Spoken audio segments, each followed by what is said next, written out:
Cardiff have come in, had some good results, just probably the same as ourselves, some good ones, some bad ones. Got some terrific players, so obviously it'll be a tough game on Saturday, and we need to be at obviously a very top of our game if we want to get a result. What did the players make of the Arsenal result after the game?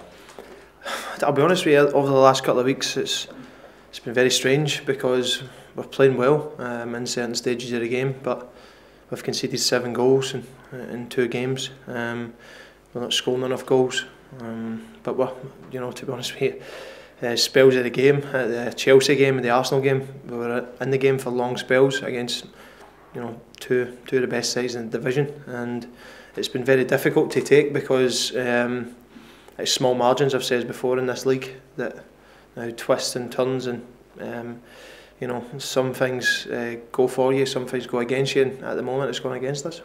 And I think you've only scored about 6 goals in the Premier League this season. Why do you think that is?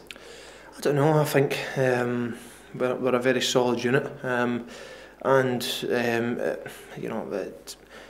certain parts of the game, maybe 60-70 minutes, we've had to, obviously the managers had to push to try and win the game. It just shows you, and the fans as well, that everybody's edging to try and try to win the game. And when we've opened up, these teams have capitalised and took their chances. And after Chelsea and Arsenal, do you see this game as a must-win? Yeah, every game's a must-win. It doesn't matter who's out there. We believe we can beat Chelsea. We believe we can beat Arsenal. We'll do the same. We believe we can beat Cardiff. But as I said, we'll need to be at our very best to beat Cardiff because they're a very good side. And what's the manager said to you this week ahead of the games coming up? Given like you're in the bottom 3, and obviously it's not nice to see. Has he given you a message to the squad? No, I don't think it's anything changes.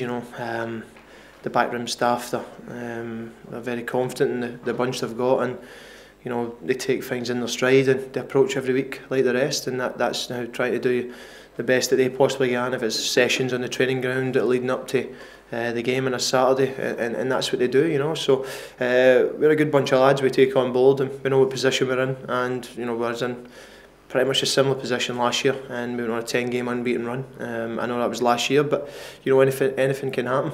We've got the players to do it, and we just got to put it all together. Thanks, Rob. Robert, you mentioned Cardiff this weekend. Like every game is a must-win, but I guess there are a certain number of games in the Premier League that are seriously difficult to win. But given the respective positions of both sides, does that kind of add extra significance to this weekend?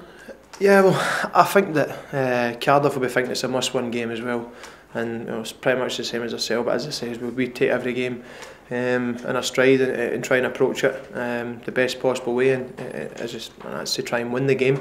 So Cardiff will be believing the same. As I said, they've got a great team, great squad of players, and it just comes Saturday, who crosses that white line, who wants it more. The issue of racism once again came up last night in the Champions League, and Yaya Toure complaining about being subjected to racist chants. Do you think the authorities, both domestically and around Europe and around the world, are doing enough to tackle this issue?